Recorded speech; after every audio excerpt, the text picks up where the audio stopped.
Hello, everyone. Get started in a few moments. There's just a couple of people that's still jumping on. If you wouldn't mind just muting yourselves, we'll get started in a few minutes. It's nice to see everyone. It is nice to have cameras on if you do have the space for it. If not, that's also fine. I would like to be interactive, but you interact as much as you feel you want to. And hi, guys. Nice to see you. Nice to see everyone. Hello, hello. We'll get started in just a moment. I just know there's a couple of more people coming in. We got Danielle, we got Robert, we got Andrea, Emma, tutoring skills for life. Cool. Matt, welcome, guys. Hello. So this particular workshop is supporting parents on how to support your children, how to support your kids with their mindset around sport, around school, around life, and essentially giving them the tools to succeed, giving you guys some of the tools that I've been using in my mindset practice for many years now and in my own life with my kids. Sharing that with you, passing some of that stuff on, workshopping together so that you can support yourself and supporting your kids. So before we get started, what I'd love to do, and I know there's going to be a number of people watching the replay as well, what I would love for you guys to do is to type into the chat what brought you here today and maybe a little bit of background about yourself, where you're coming from. So where are you and what brought you here today? You might also include one thing that you'd like to get out of it. If you're watching the replay, cool, I would invite you to follow on with the pen and paper, and the more that you come in, the more that you engage here, the more you're going to get out of it. So where are you? Where are you coming from? And what brought you here? And maybe one thing you'd like to get out of this call. If you set your intention of just one thing you'd like to learn, then I'm sure it's worth your time.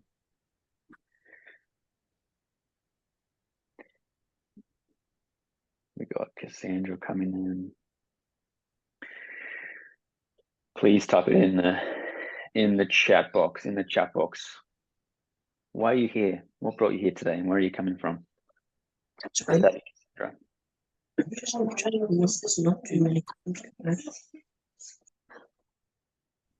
Okay, so we've got Matt says, I've got 2 kids, both love soccer and hoping to learn a few techniques today. Awesome, man. Great to have you.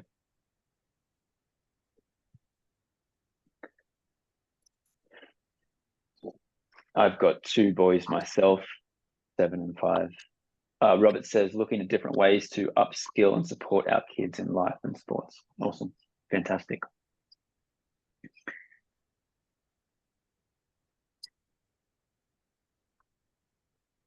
Tutoring skills for life. I'm not sure what your name is exactly. If you want to share, I'd love to know your name. Says, based in Newcastle, I'm a mother of a 12-year-old tennis player and I'd like to support him on his emotional roller coaster. Fantastic. That's awesome to hear. Great. So Cassandra's joining us. She says, I have a friend who shared the love, have kids in sport, and always looking how I can be better as well. Great. Andrea says, nice to have you, Andrea. Raising a little athlete, and it's very challenging mentally for the young mind. I'm very keen to hear more about this topic as he has very difficult year mentally. I also work in injury management, and these subjects always have a valuable impact, not just on athletic, but into people's minds in general. Totally agree. Emma says, in Newcastle, 13-year-old son is currently doing the MVP program with Sean. He certainly is. Play soccer, would like to support to motivate our son to follow through on doing what he says he will do. Great. Awesome. Thanks so much for sharing, guys. Now, this is an interactive workshop. And as I said, the more you put in, the more you'll get out of it. If you have questions along the way, please just drop them in. If I say something you don't agree with, or you'd like me to clarify, please ask a question. There may be times where actually you can just talk instead of having to put in the chat box. If you feel like unmuting yourself, you can raise your hand. There's a little raise your hand button. I would love this to be interactive because I have been helping youth athletes since 2017. To be honest, I haven't done a lot of parent workshops. This is the first one online that I've done of this nature. So I'm here to learn from you guys as well and hear what you're seeing with your kids. Although I speak with a lot of parents when they coming in to the program and certain things, this is also a great time to engage. So a little bit about me. I grew up as I love sports. My mum says that Sean was his first word was ball, and I was born with the ball in my hand, and uh, that's my earliest memories were loving sports. And I can imagine a lot of you guys can relate to that with your kids. Of they just have taken to certain sports, or they may not be that sporty, but they're interested in other things. And over that time, I really developed this love of sport, and eventually it got to the point around about the age of 9 or 10, it usually can often start happening, where I started to realize that I started to get nervous. And before that, I was just totally fun. And then I started to feel a level of pressure, and I felt that I started comparing myself to other people. And I remember particularly this one day where it finally hit a bit of a, I guess, point where I ended up faking an injury in a regional cross country, and I hadn't planned on doing it, but it got to a point where I was going through the race, and we started to go to the bush, and the pressure literally crumbled me, and I just couldn't handle the pressure and of that competition. And so I pretended to get injured, and I ended up having to walk the 4K course, and they ended up sending the search party for me because that took so long. But looking back, that was such a pivotal moment because from that period, I started to develop a habit of faking injuries. And I started developing a habit of when things got really tough, I just wouldn't try. I would make excuses or I'd give up. And I know maybe a lot of you can relate to this with your kids. Maybe you're not seeing them try their hardest, or you're seeing that they're getting overly anxious.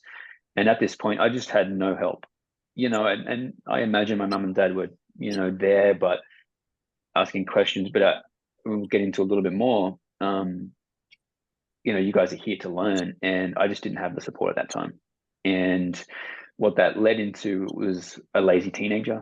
It led into me spending a lot of time in front of the TV watching The Simpsons and Family Guy and all these other shows, and it led to a real battle between me and my parents, which, to be quite frankly honest, is still somewhat fractured right now, based on my own emotional state and my own mindset. And our relationship was tumultuous around that time because I was going through this stuff, and I didn't really have the support that I really needed at that time. And now that's why I do what I do.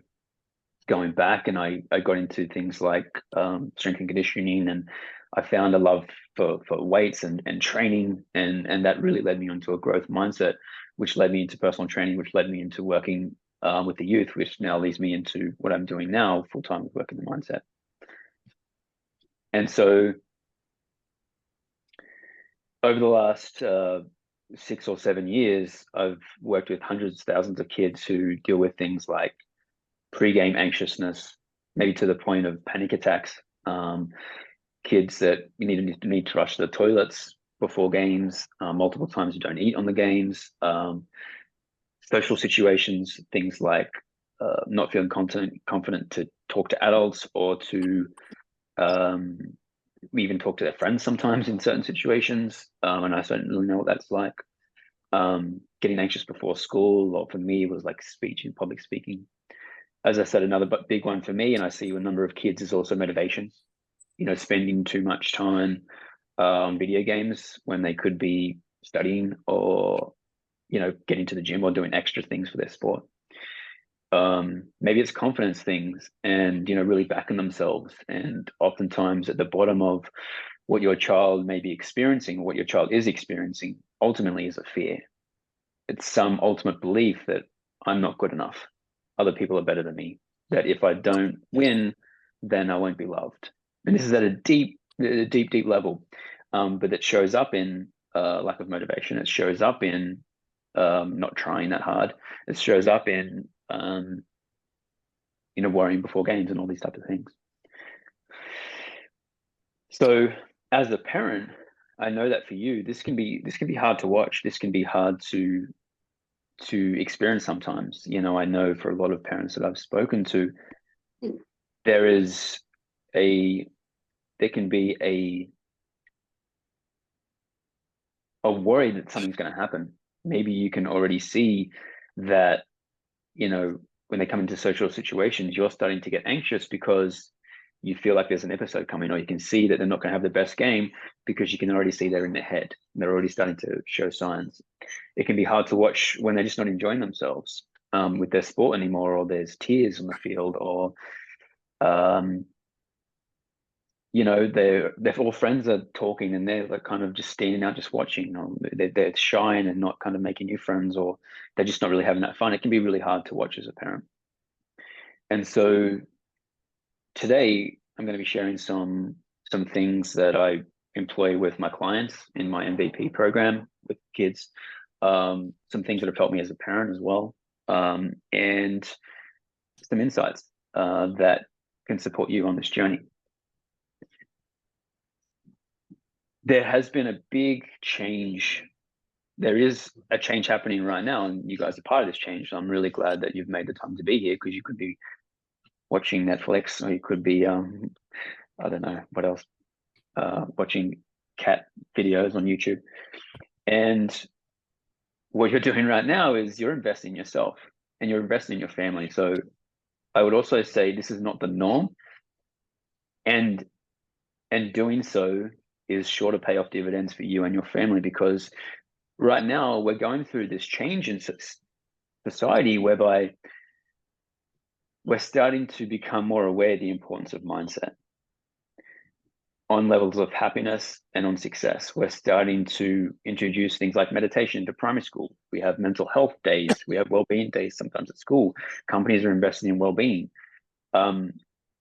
All these things are changing. It's going away, particularly for kids in sport.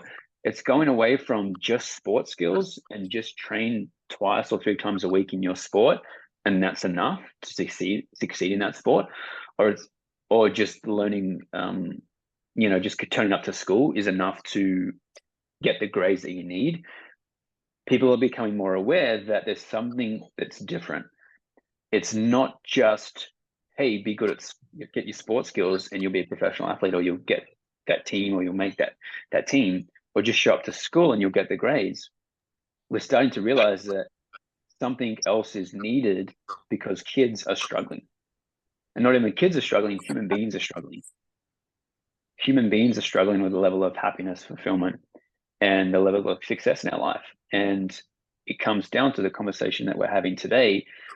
This is the difference. Your level of happiness for yourself and for your kids will be determined by what's going on within you and what's going on between the ears. It's no more, not enough to simply be focusing on sports or results, or just, from a sports context. What's required for a level of happiness and success is having the right attitude, having the right mindset. And so when we become aware of that, when we become aware that for our children to be happy and for our children to succeed in life, whether that's to become a professional athlete, whether that's to be a certain job, or in tests, the only thing that's stopping them is themselves. The only thing that's stopping them is how they view themselves and the stories that they're telling themselves about themselves. I'm not good at maths. I'm not that fast. People don't like me. He's better than me. What will they think?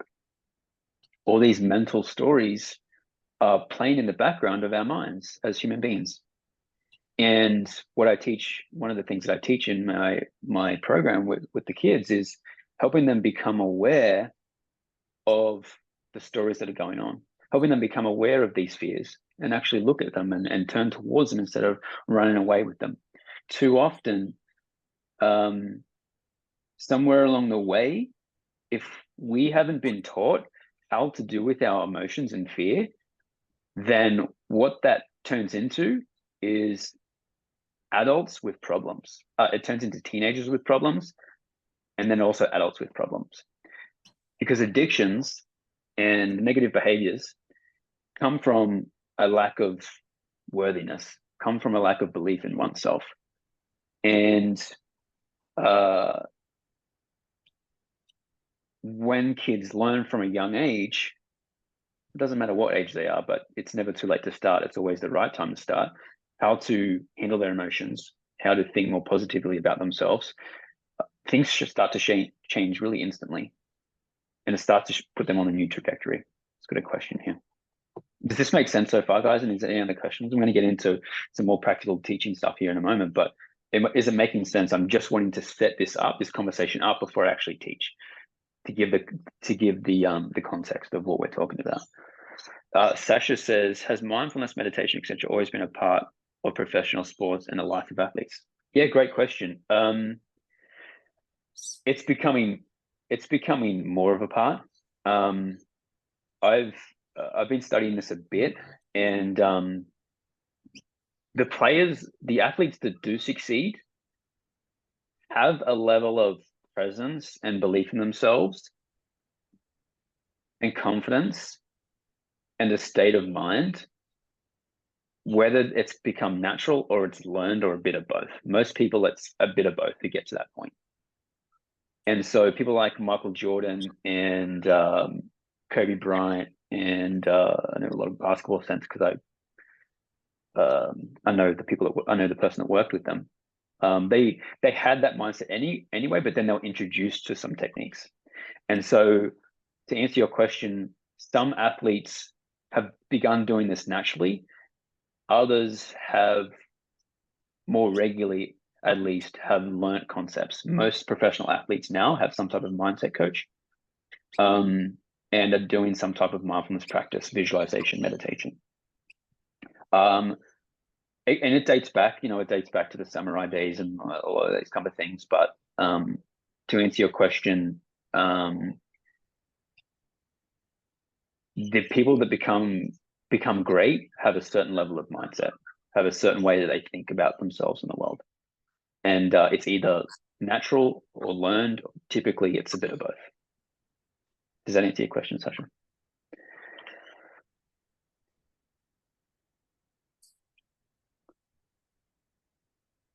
Follow-up question: how do you do it naturally? Is it just within the person?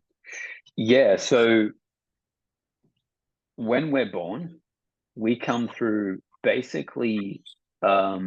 We have innate nature. And also we are starting to, our minds get programmed between the ages of about 0 to 7 with beliefs. And it's what our parents tell us, it's what society tells us, it's what we see on TV, it's what our brothers, teachers do. And it gets kind of put into our mind. And most people, most professional athletes actually had some level of, they've got some level of motivation to be great. Oftentimes, and this can become unhealthy, is that they're trying to prove other people wrong, or they've had so many people tell them that they can't do it, so now they're trying to let them know, which can become unhealthy. But they've developed some type of growth mindset, or some type of mindset that says, I can do this, and there's some level of belief there, and they just back themselves. Typically, a lot of professional athletes have some type of belief from a young age, some type of drive and motivation. And then as they continue along the path of becoming a professional athlete, they start to see how important mindset is. Okay, any other questions? So basically, to frame this up, you're welcome. To frame this up,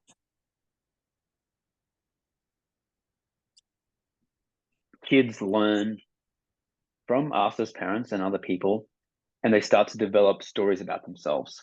by situations that happen, the time the coach said they're no good, the time the teacher said that was no good, the time that we yelled at them, the time that someone else said something to them.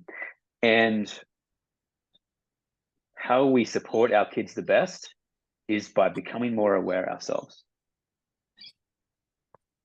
How we support our kids, how you support your kids the most is by starting to become more aware of yourself and practice things yourself so that you can be the example for your kids. You become more and more and more of a safe space where your children feel loved and they feel accepted, they feel heard, they feel believed in, they feel supported. And the way that you do that is by creating the environment within yourself. So I'm going to be sharing a concept that I created. It's called the 4 C's, and I'm going to go through them. If you have any questions, just let me know.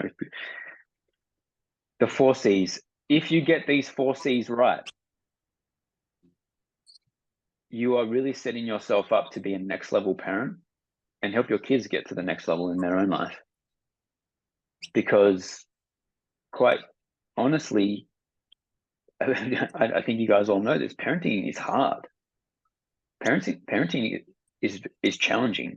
Parenting brings up the worst in us. It brings out the most love. This is my experience anyway, and I think for most parents, it's challenging. It brings up the deepest part of ourselves. It brings out, for me personally, it brings out a lot of my own stuff.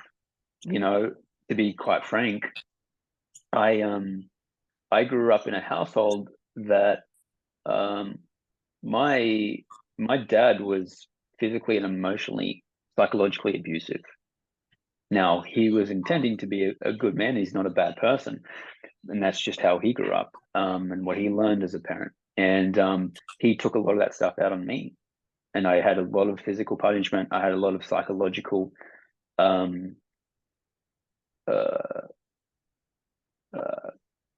trauma, if you call it that, a lot of emotional stuff. And I've spent a lot of time working through that on myself. And my greatest fear in life is that I'm putting that on my kids. And so when I started parenting, I started to see the stuff that I hated about my dad was actually in me as well, that I learned some of that stuff along the way. And anger started to come out. And it got to a point when my first child was 2 years old. I've got 2 kids now, 7 and 5, that I was like, I need to get a grip on this. I need to take responsibility for how I'm behaving to my kids so that I do better than what my father did and his father did, and I make a change. Come back to that. Robert says, how important do you feel it is to develop and promote a growth mindset rather than a fixed mindset in your kids? 100%. It's everything. So this is what I'm touching on is I developed that mindset myself through my own avenues and realized that I could get better. And now I've employed that into my kids, and I am employing that in kids because I've got it. We can't give something that we don't have in ourselves.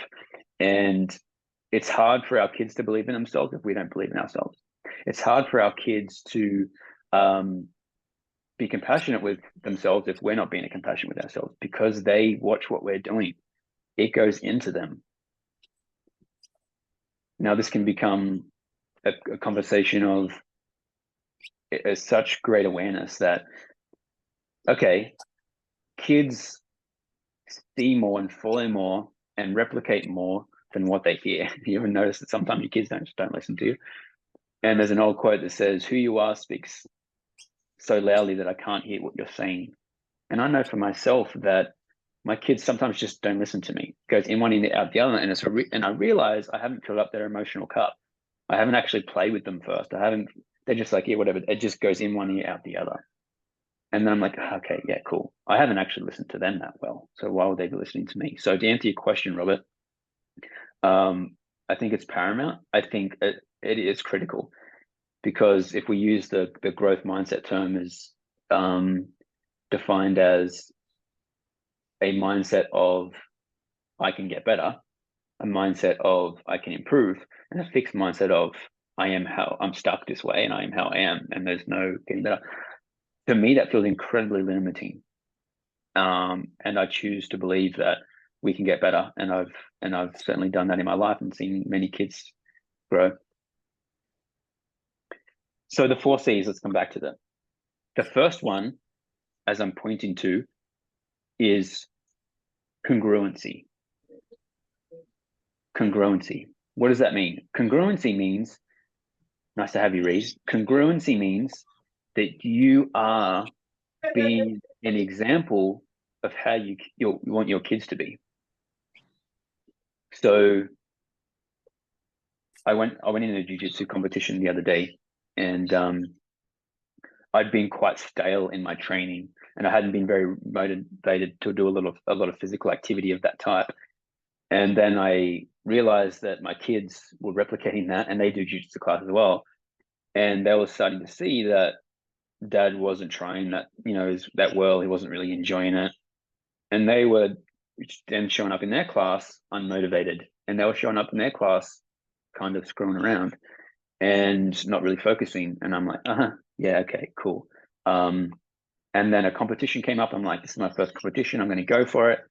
And this is going to be a way for me to stretch myself, do something that I've never done before, and, maybe inspire other people. And so I went in this competition.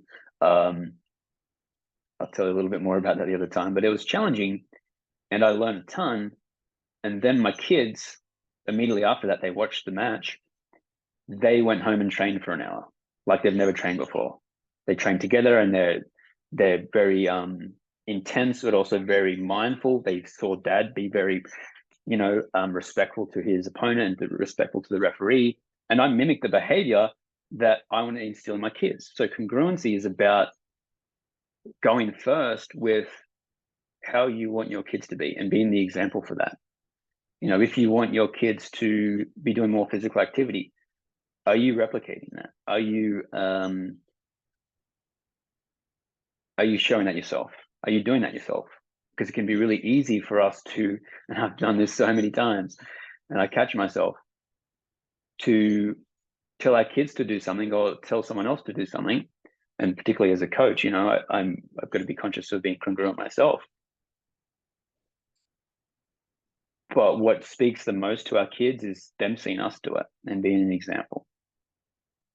So, making sure that we're telling the truth, making sure that we are growing ourselves, improving ourselves, making sure that if we want our kids to be more compassionate, how can we be more compassionate to ourselves or other people?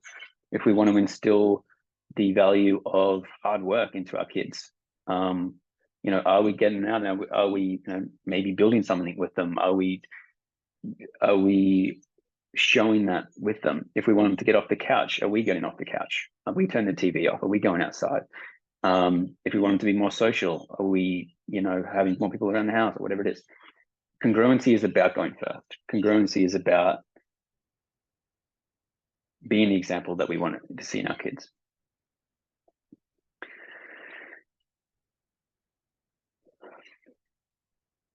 So I'd love to hear from you guys. And this can be a tough conversation sometimes to take responsibility for our lives. And it can be challenging for me. I know it can be challenging to,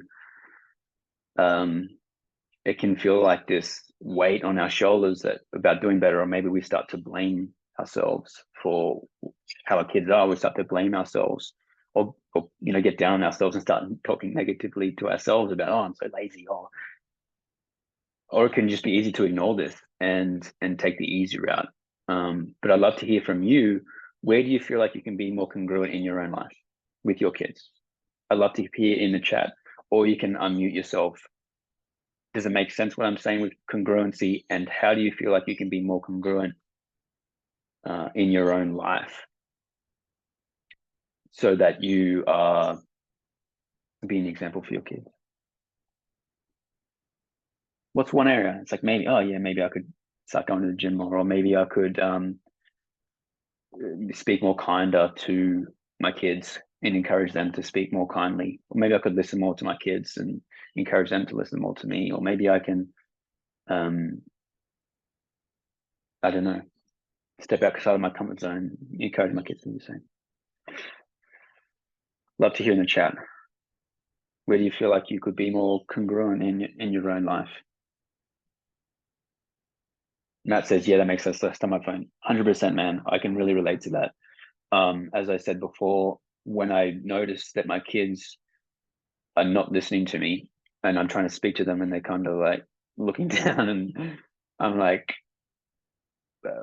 honestly, my reaction is in there to be like, hey, and sort of project onto them and kind of get even sterner with them.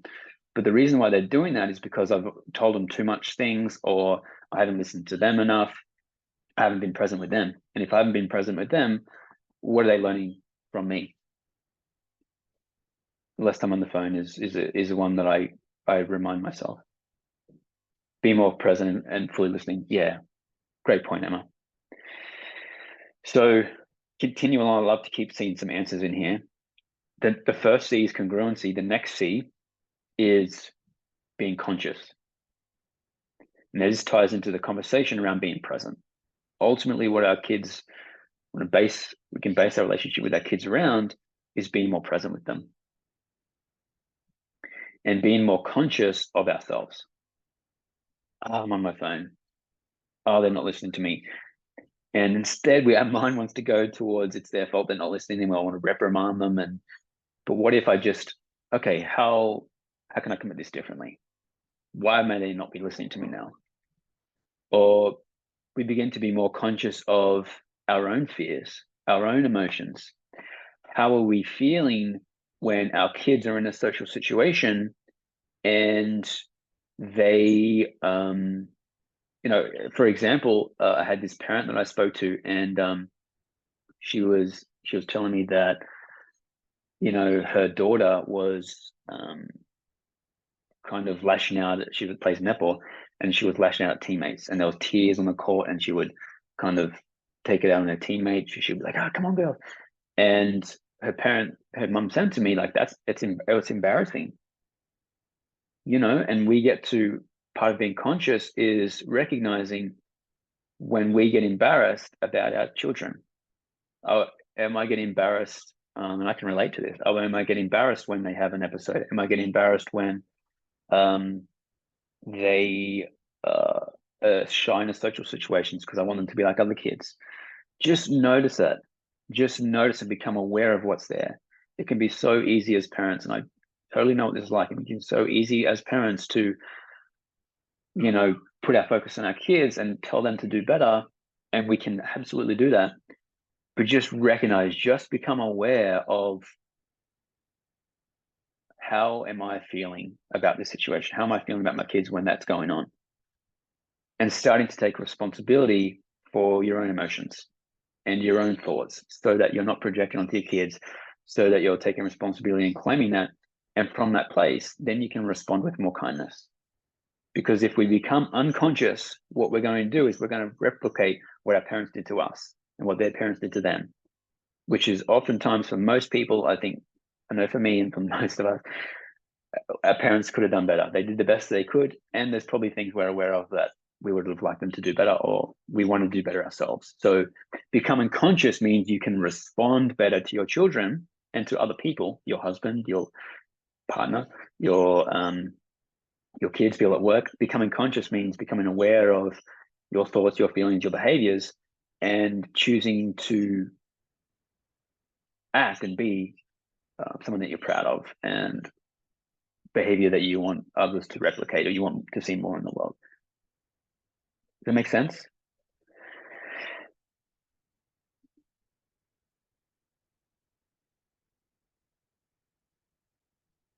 Becoming more conscious of ourselves and more conscious of our children.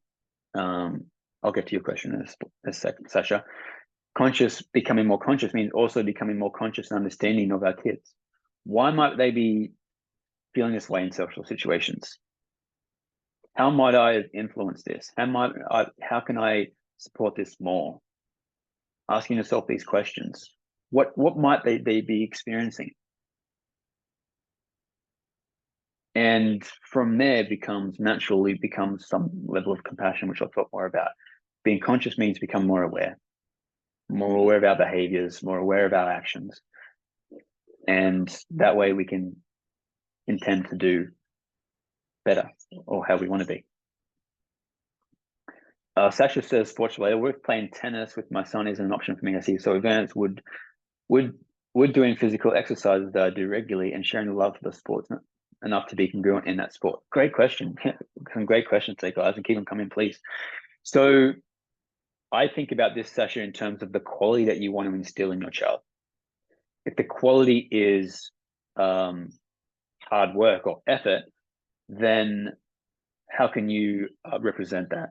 It may have nothing to do with sport. If the quality is, I'm curious, what is the quality that you want to instill in your child, in your son?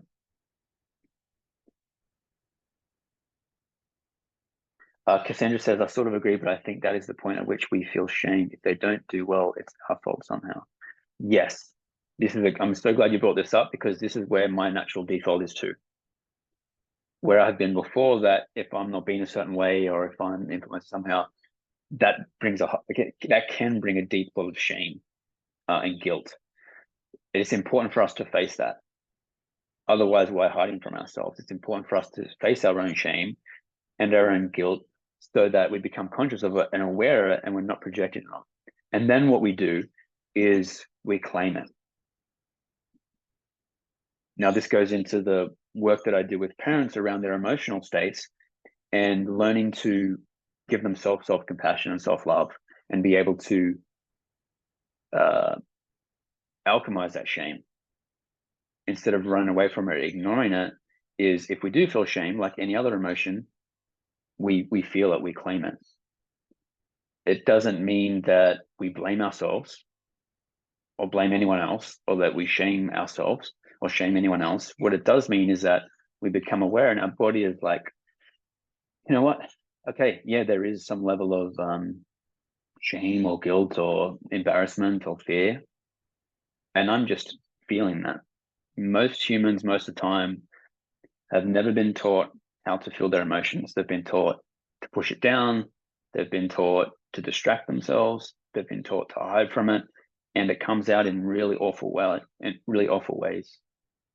So we get to learn how to be with that feeling, how to sit with it, and how to transmute it, how to heal that part of ourselves. This is the deeper work that I do with parents, but the answer, what I'm giving in the scope of this workshop, is that stuff can come up. That stuff has come up for me, and does come up. And once again, we don't want to run from it. We don't want to be scared of fear. We don't want to be fearful of shame. We don't want to be fearful of any emotion. We want to be able to, same thing that I teach the kids. We want to be able to claim that and learn how to process our feelings, how to sit with it, and how to process it so it goes away. And as I think Joseph Campbell said, any emotion felt all the way through is bliss.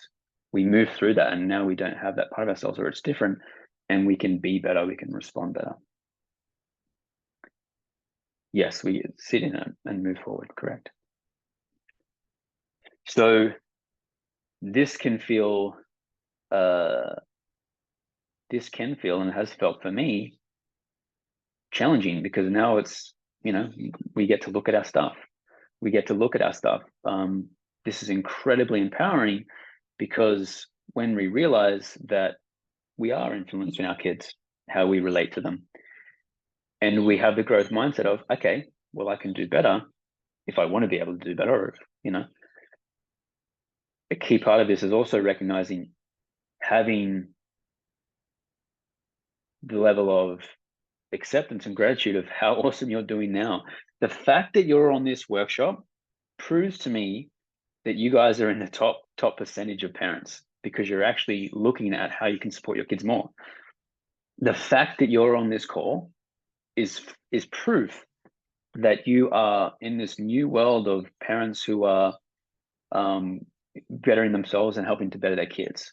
So just have that level of compassion for yourself, which we'll talk about a little bit more, a level of, you know what, I am doing the best I can. You know what, I am doing great. You know what, sometimes I don't get it right.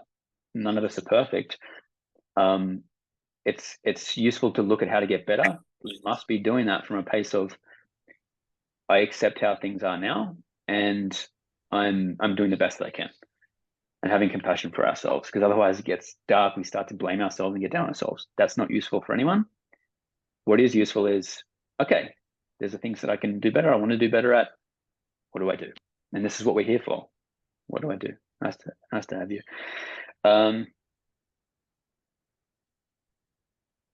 Regarding the quality, Sasha says, I'm just expecting my son to do his best on the court and show respectful sportsmanship. I want him to enjoy what he does and grow in his skills if he feels like it. Yeah, great point. So sometimes there's a level of congruency, and we can always do better. Sometimes there's other things going on in terms of if he's not doing his best on the court, it's likely that he will have doubt about himself. It's likely that he has a fear of, human being has a fear of losing because he feels like people won't love him enough, or his worth might be wrapped up in tennis. Feels like he's letting other people down. He's letting you down. He's letting his coach down. So there's other things that are going on, likely. And he's not showing respectful sportsmanship. Once again, if people aren't showing respectful sportsmanship, it's because they have a fear, and they have a sense of I'm not good enough, or I'm not enough as I am, and so they start to be a bad sport, if I just use that term. A bad sport is simply just someone who is blaming someone for how they're feeling. That, oh, they beat me, so now I'm going to take it out on them. Or it's something within themselves that needs addressing, like all of us. So there could be congruent. It sounds to me, Sasha, with the quality. I would just be looking at how I can take more responsibility for my own stuff in terms of how can I be more respectful? Am I starting to blame, potentially pointing my son's eye too much to a coach or to other players or something? And how can I just get him to come back to himself and realize that he's awesome and that I love him no matter what, and go out there and just have fun, buddy. Go out there and do your thing. I believe in you. I trust you. And he'll stop taking his focus off other players, and put it on himself where it ultimately needs to be for him to succeed. That makes sense. There's a lot of places we could go with that, but I'm conscious of time. Andrea says, everything makes a lot of sense so far. How do you find that balance between being supportive and encouraging and pushing when you know that they're just finding the situation a little challenging, recognizing when that is too much and possibly turn into a negative? Yeah, I'm so glad you asked this question and brought this subject up, because the key here is balance. It's an end thing. We want our kids to know that they're loved regardless, and we want to help them strive for more. This is why ultimately, most of the time, most of the time, in my experience, the mum more often than not, or the feminine energy is one of love and acceptance and just wanting to be happy, and the dad energy or the father energy or the masculine energy is typically more of, hey, do better. And we both have those parts in these. I have the feminine energy and the masculine energy, and so does everyone. Typically speaking, get that, but it's good. That's why we have two parents. So we want to balance it. We always want to balance it. And to your question of how you be supportive and encouraging without be pushy, the first thing is be conscious of your motive. Be conscious of your motivation. Where is your motivation in him or her wanting to be better? Is it out of a place of fear that not good enough, or don't see him lose, or whatever it may be? Or is it based on genuine love and caring? You love him so much, and you just want to see him do his best and support him in doing his best. It will only get pushy if there's some type of fear there. Fear is a pushy thing. It's because it becomes a needy thing. I need him to, or I need her to, and then that's when we become conscious, and that's where, as parents, we can work on, okay, I'm just going to check myself, and then my encouragement is coming from a place of love. The key difference is it coming from love, or is it coming from fear? And when we become more aware of that in ourselves, then we always know we always want to be coming from love.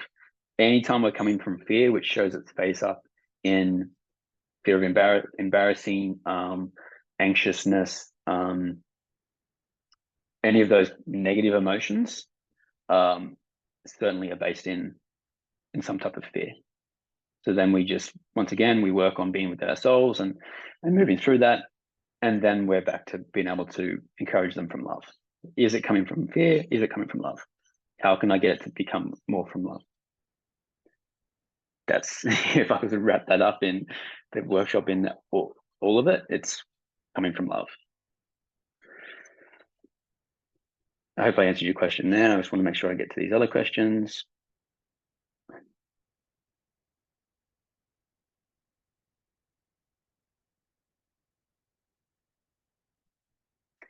Yeah, great question, Daniel. I love this.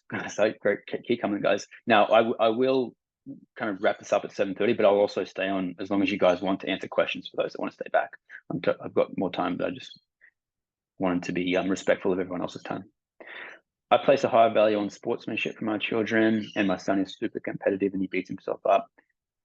I was the same when he makes a mistake on the field, which often is not even that bad. Yeah, I get that. But this often comes across as bad sportsmanship. How do I get through to him that it is okay to make a mistake? Wow, this is such a brilliant question. And I think a lot of parents can relate to this. A kid drops a head and makes a mistake on the field, and then that little mistake turns into a whole bad game and down themselves, and quite common. And I certainly know what that's like. How do I get through to him to understand that it's okay to make a mistake? When I'm working with my clients in my MVP program, what I help them see is that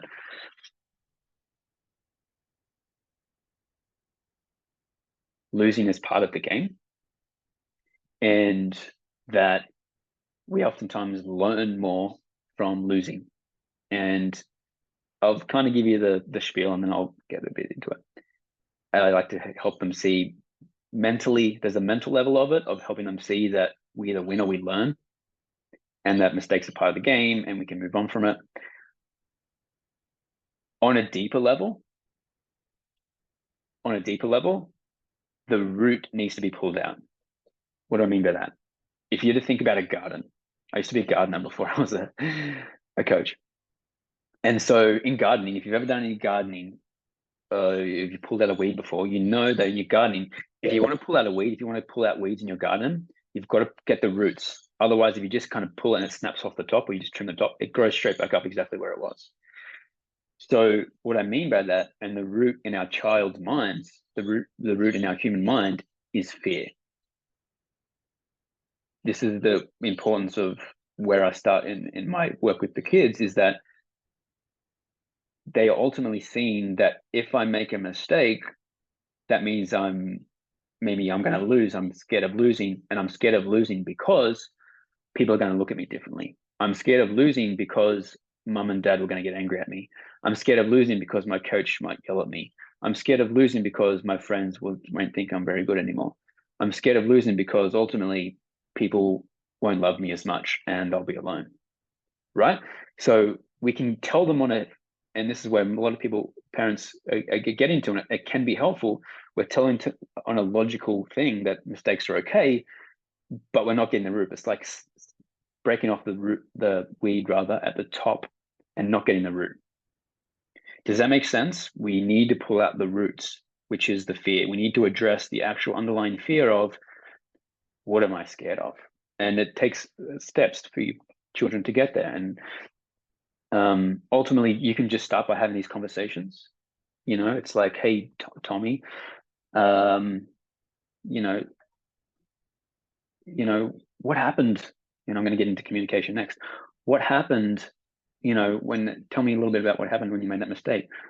Well, I got angry, and what were you angry about? Well, I was angry that I made a mistake. Okay, why is making a mistake a problem? We make a mistake all the time. Mum made a mistake. I dropped the plate last night. I still make mistakes. What is it? Well, I didn't want to lose. I don't want to lose the game. Okay, and what's so bad about losing? Well, I think people are going to be upset with me. Okay, who are you worried about being upset with you? See, we're getting somewhere. Well, the other day, my coach said this, okay, it starts to unravel. But ultimately, they can understand it, and we want both. We want them to understand at a logical level that all the greats say the same thing, that losing is a part of winning. And you can get them to see quotes and all that. But you can do that all day long unless you address the roots of their underlying fear of, no matter what happens, I'm still loved, and that my worth isn't up for discussion here, win or lose, they're still going to have it. That's my honest answer and my observation. Does that make sense? Does that make sense, Danielle? Okay, cool. Continuing to move forward, and great questions, guys. Thank you. If you want to have any follow-up questions, please pop them in. As I said, I will kind of wrap this up at 7:30, but I'll also stay on after it for those who want to keep asking questions. I'll talk about this stuff all day. We got congruency. We got being conscious. This turns into the second thing of communication.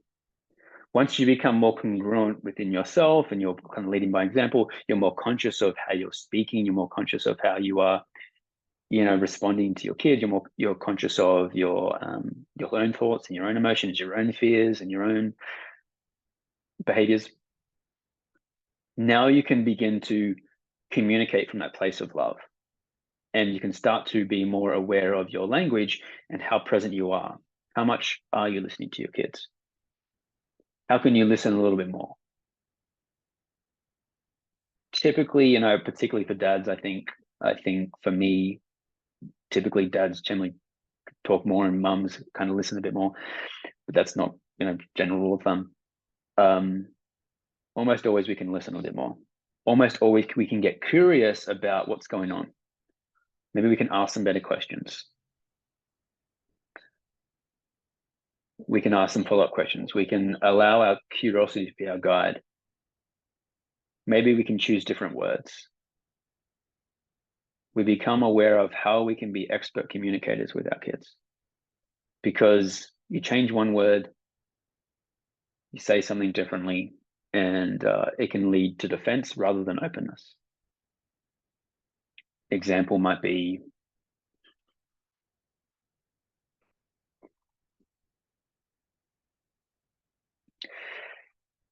if, let's take an example that's one, a sportsmanship thing, and the kids made a mistake. Let's use that as an example for this communication. It can be easy to say, oh, I was, when you did that thing, I was so embarrassed. When you threw your racket, why did you do that? I'm not suggesting anyone here does that, but it happens at times. I certainly lose my cool. A different way might be to communicate is, hey, I noticed that you looked really upset on the field today. Is everything okay? What's happening for you? And just listening, and not listening to provide advice, listening to understand. There's a difference between listening and waiting to fix something or give advice, and listening to generally understand. A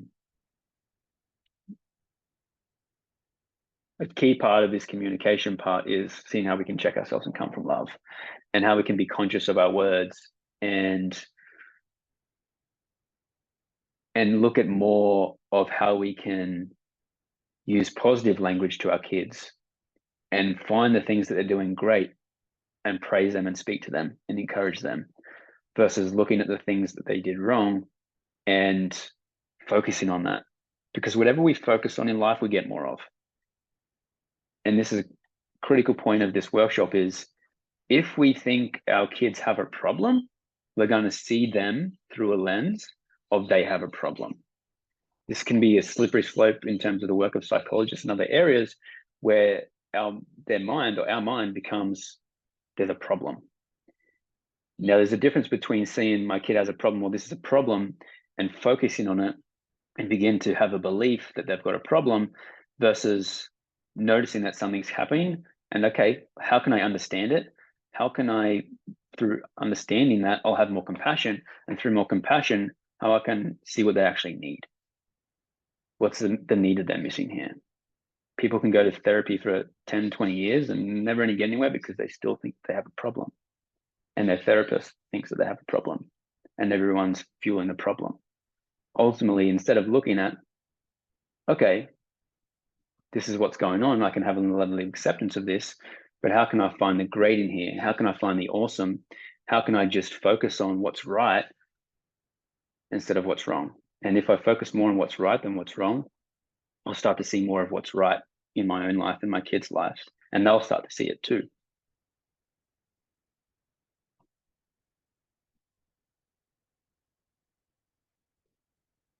Communication is about the words that we use. It's about what we're saying, what we're not saying. It's about listening to understand. It's about finding things that are good and praising more, because then our kids start to want our kids want to make us happy, and if we let them know what makes us happy, and without needing, to get love, it's not a do this and I love you. It's I love you, and hey, I like when you do that. I love you, and I like you when you take your trash out. I love you, and I love you, and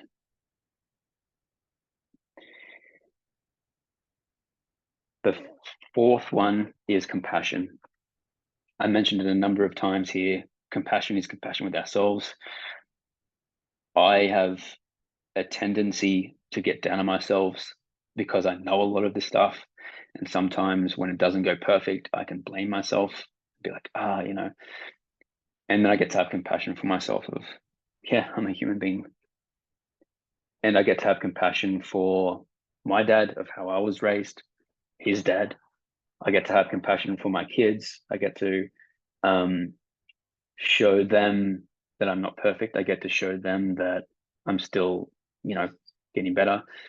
I get to say sorry if I yell. I get to be compassionate with other people. The more I'm compassionate with myself, the more I'm compassionate to other people, because I recognize and I am compassionate with myself and love all the parts of me that seem unlovable, accept the parts of me that seem like I don't want to be there, and then I can have a bit more compassion for other people. We are getting close to the 7:30 mark. Are there any other questions?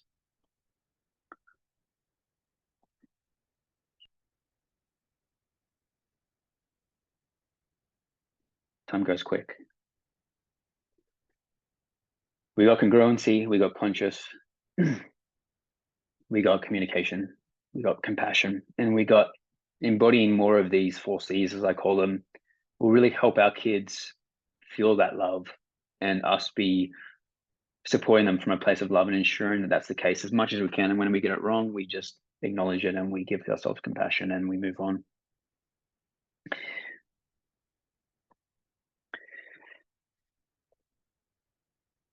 Sasha says, what is the MVP program? Is it group therapy support? The MVP program is a one-to-one mindset coaching for youth athletes. So I do one-to-one mindset coaching with youth athletes on this, and essentially helping to pull those roots out that I said, help them address their fears, help them increase more self-belief and self-confidence. That's a one-to-one program. I'm also bringing out stuff that I do with parents to help parents with their own level of the 4 C's, becoming aware of their stuff, having compassion for themselves, improving communications types and skills with their kids, etc. If you have any more interest in the work that I do with parents or with kids, please, you can just send me an email and just let me know that you're interested, or you can find me on socials and just let me know you're interested, and we'll organize a time to talk more about that. Thanks, Reed. Emma says, how can you set, if anyone has to go at 7:30, well, guys, thanks so much for coming. If you have any follow-up questions, please let me know. I'll stay on here for a bit longer. The key point that I just want to wrap up here, guys, is that you're doing an awesome job. Parenting can be challenging. Your kids are doing their best. You're doing your best. And the more that you have some tools and some more insights, the more that we're all making a world a better place. And the application of applying this helps your kids now, it helps your kids in the future, so that we are on the right side of growth and happiness and success, because we have our mind right, we have our internal environment right, and our internal environment always shapes our external environment. So getting that right, I'm really great to have you guys here. If anyone needs to take off, there'll be more of these that are coming up. So keep your eye out. You'll be on the email list. If you don't want to be, just unsubscribe, but you will be on the email list for upcoming things as well. So I'll keep answering some questions. So please just pop them in here. I'll stay as, I've got as much time as you guys want to go for.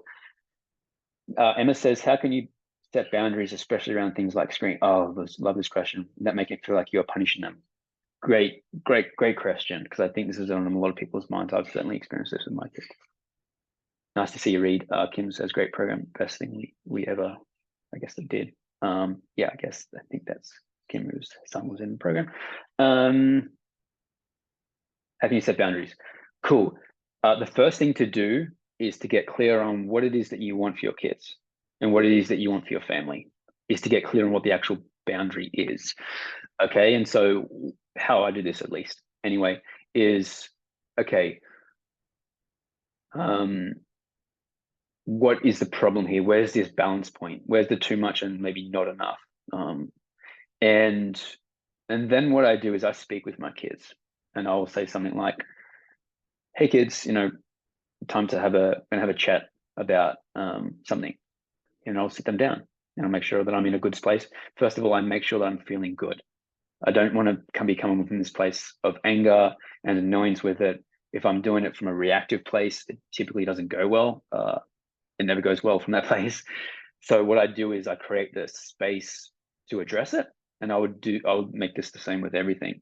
Or when you can, find a time and space to have these conversations. Time and space to have these conversations that can be emotionally charged.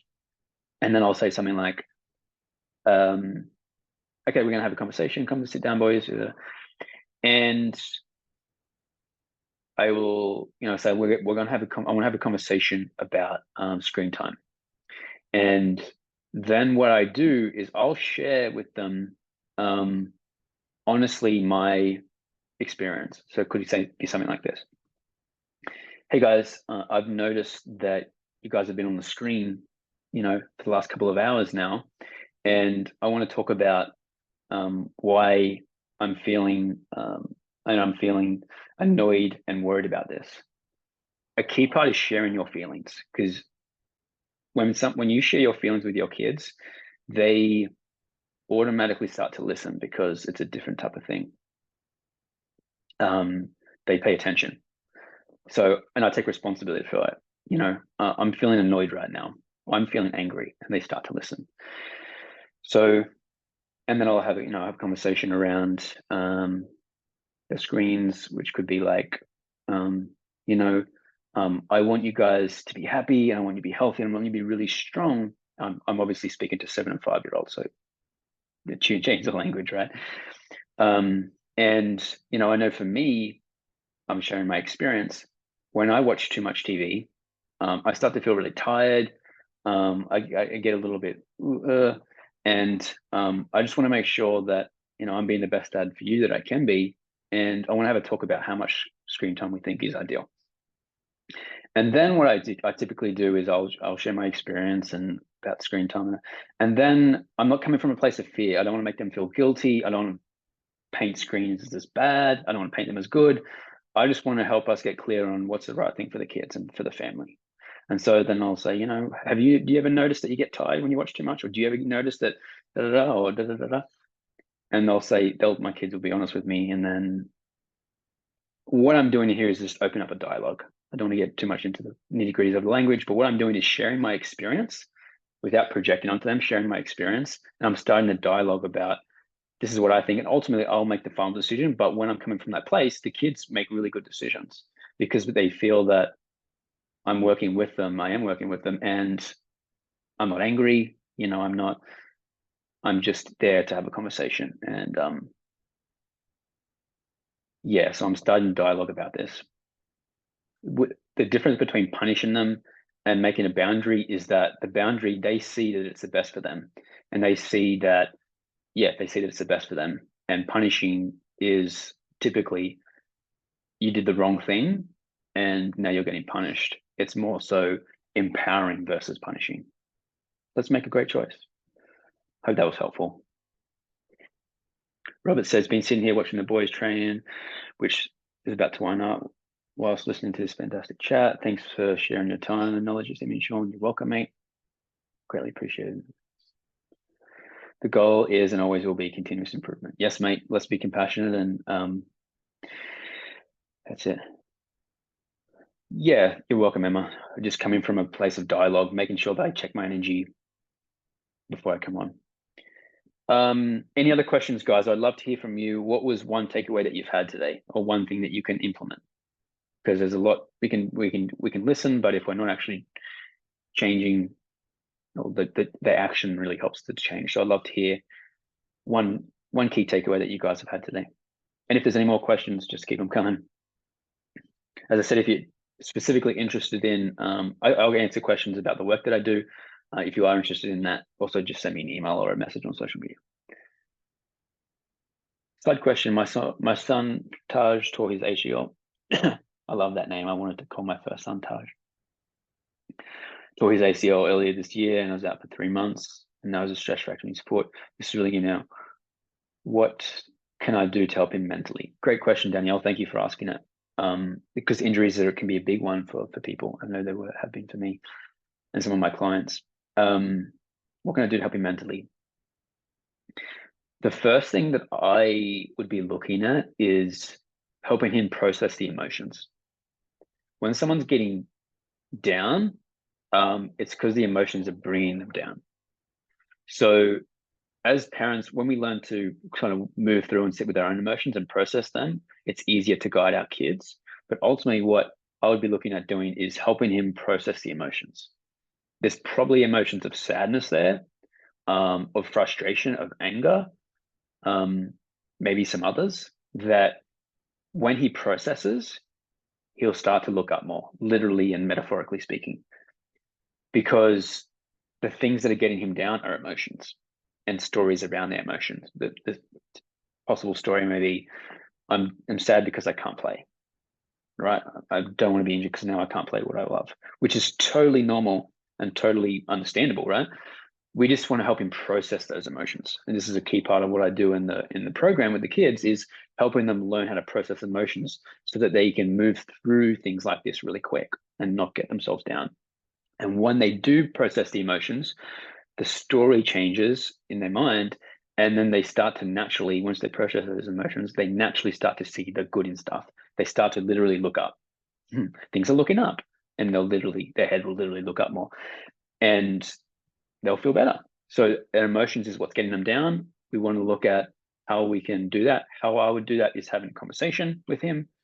How you feeling, buddy? That's totally understandable. I'm feeling sad. I'm angry that I can't play.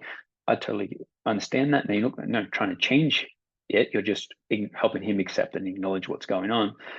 I totally understand that. It sucks, buddy. You can't play with your friends. Anything else you're upset about? No, it's just that, okay, cool. Now he can do things like journaling. In my coaching, I would use sort of ways to help him process that. But I think for you as a parent, Danielle, what I would be suggesting is just open up the conversation and letting him vent out how he's feeling, and just talk about it and helping him ways to process that. And then only then, I don't get him to see the bright side, because if you get him to like, hey, you need to process the emotion first and then turn the attention to the benefits or the bright side. Well, the bright side is, it's not a bad fracture, or the bright side is, I'll still get another chance to play. The bright side is, it'll be healed in a few weeks. The bright side is, I can use this time to get better on my grades. The bright side is, maybe I'll get some rest. The bright side is anything. They'll start to naturally see it when they process the emotions. So process the emotion first, and then turn their attention to the good stuff. And then that'll help them see the good. Does that answer your question? Any follow-up questions on that, Danielle? Sasha says, what to do when the kid is out of window of tolerance, but I feel and see what he needs support now. I understand that it's best to give him some time and space and return to the conversation later, but in the situation my son loses at the sport, how can I cheer him up in that moment? He also doesn't want me to talk to him if he's on the court.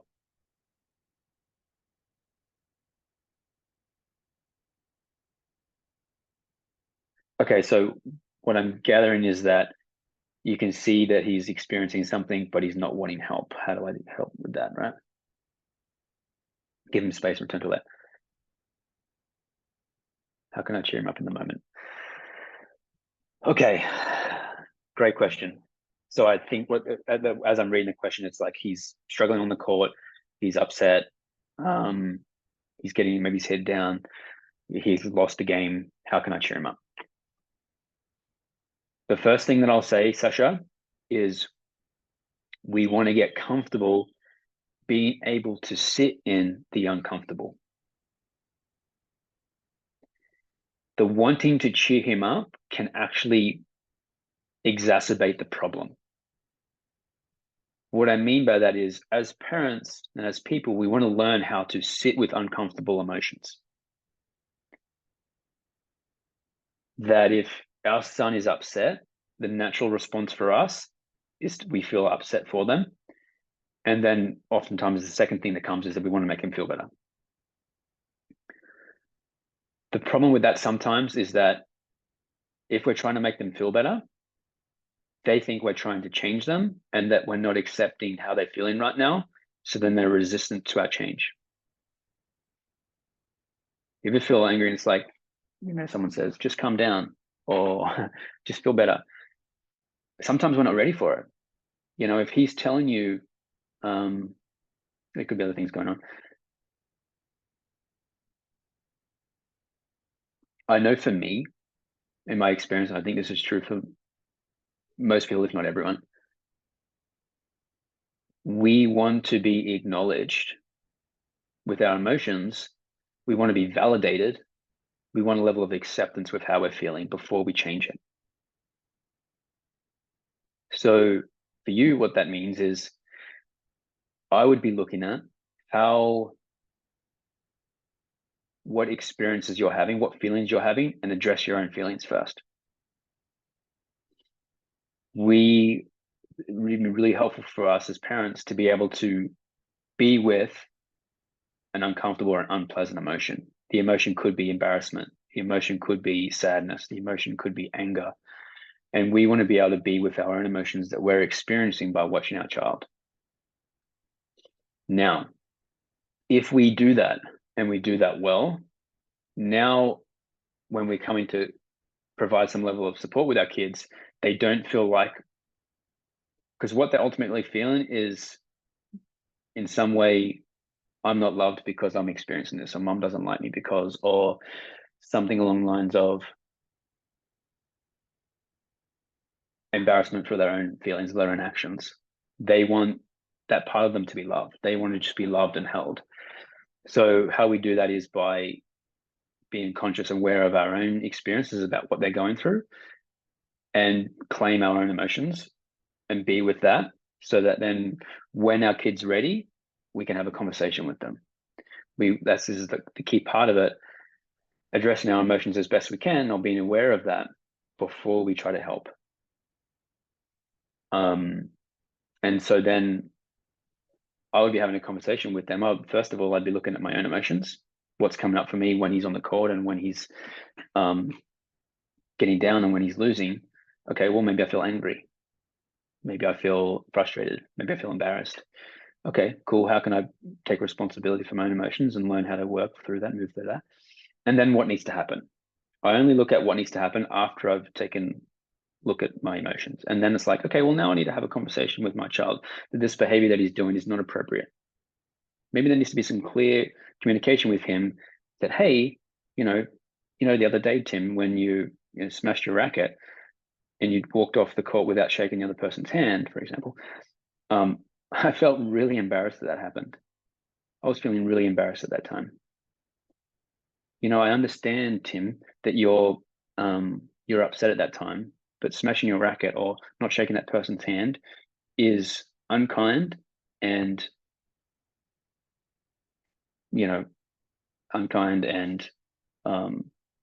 unsportsmanlike. And I felt really embarrassed by seeing you do that.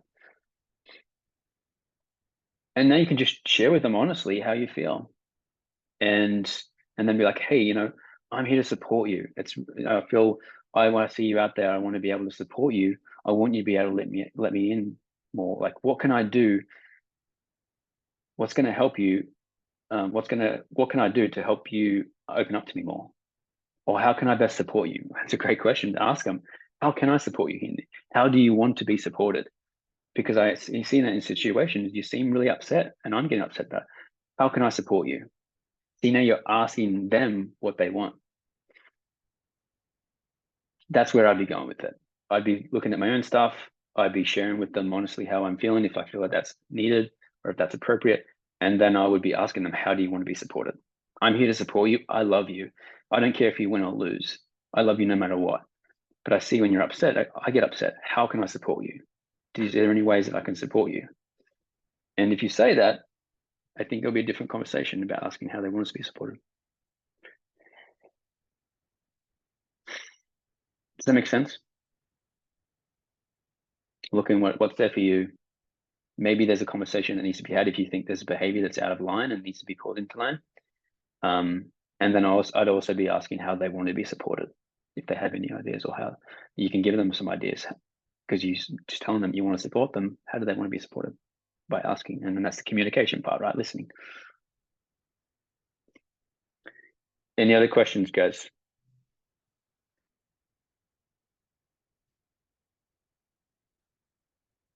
Any other questions? You're welcome. You're welcome.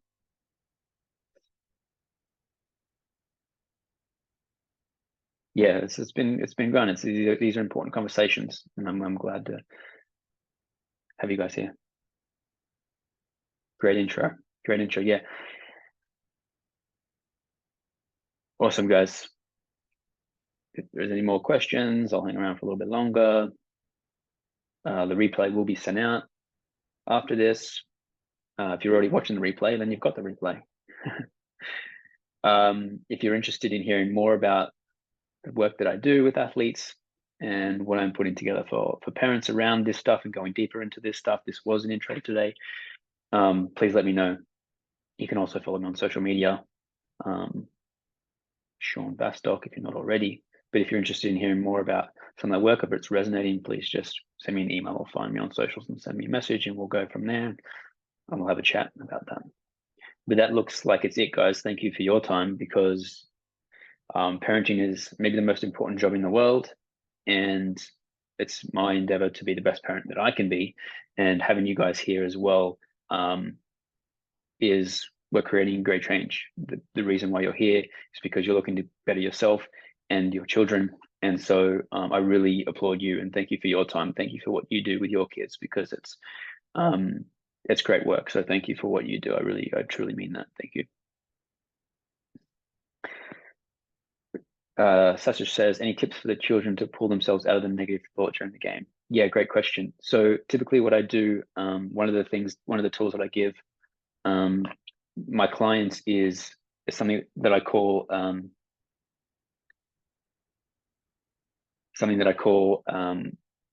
positive affirmation. So what I'll get them to do is a two-prong approach. I'll get them to take some deep breaths. I like 6. There's a scientific reason why 6, but any will help. That just helps them to drop into their body and get out of their head. And just take a deep breath, and it can get some anger out. It can get some frustration out. Take some deep breaths. I like 6. And then tell them something positive. Now I'll get them to write a list beforehand, and they'll have things that they really like. It could be just relax. It could be Ash Barty does this too. You know, in tennis, she has this similar approach, or did. Is just have fun. You've got this. Focus on this ball. Let it go. You're awesome. You know, it could be a technical sort of thing, like something to do with the serve or something technical with the sport. But essentially what you're doing is breathing just to become present, and then telling themselves a positive reminder, telling themselves a positive affirmation to get their mind focused on the right things and helping them shift that negative to a positive. Okay, so what I would invite you to do with your son is get them to write a list of things they've told themselves before, because almost all kids have done this. All my clients that I've said this, they have already unconsciously done this is they've told themselves positive things or things that they've used to help themselves think more positively or feel better. Get them to write down 3 to 5 of them and start doing that before the game and during the game. When they notice they get anxious, when they notice they get nervous, take 6 deep breaths, tell yourself a positive reminder. I'm going out there to have fun. I've got this. I'm a great player. I'm going to win. I wouldn't focus on the result because that's out of their control, but something that they can control, which is I'm going to, 100% effort. I'm going to compete for every ball. I'm great. I'm strong. Whatever kind of makes them feel good. I'm going out there to have fun. And then do that leading up to the game and then during the game. They get aced. They breathe. You've got this. Focus on the next one. They do a double fault. A few deep breaths. Let it go. I've got this. Focus on the next one. Come on. Come on, Tim. Come on, Sean. You've got this. Anything that helps them get back. It's a little reset, little resets, and it works. It'll work 100% of the time if they do it. Make sense, Sasha? Helpful? 6 deep breaths, tell themselves a positive reminder or a couple.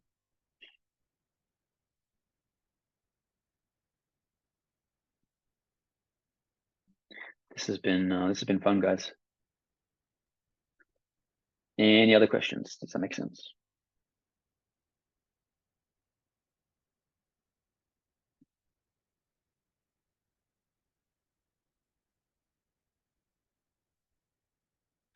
You're very welcome. Thanks for your awesome questions. That's it. Thanks so much for joining me. You can follow along on Instagram or Facebook. The email list, you're on there if you want to keep receiving those emails, and there'll be your parents' little course coming up here shortly. If you're interested in that, send me a message if you're interested in the work that I do with kids. So once again, email me. I'll see you on social media. Thank you guys for showing up, and I'll see you very soon.